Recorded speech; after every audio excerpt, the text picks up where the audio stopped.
Okay. Hello guys, gawa tayo ng pizza.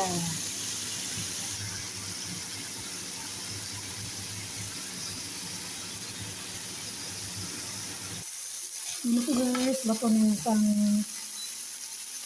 ilabaw natin sa pizza. So ito naman po yung dough natin, napurmahan natin. So ang ilalagay ko po is ketchup. So ang ilalagay ko po guys is ketchup kasi pwede naman yun sa tomato paste. Kaso parang mas masarap itong ketchup. Ayun na po, nailagay na natin yung ketchup. So sunod naman itong toppings niya. So, i-ship na natin guys. Saka ilagay yung mozzarella. Isunod natin guys is yung mozzarella. So, yun na po guys. Ilagay na natin sa oven. After 20 minutes or 15 minutes, luto na po yan. Bye!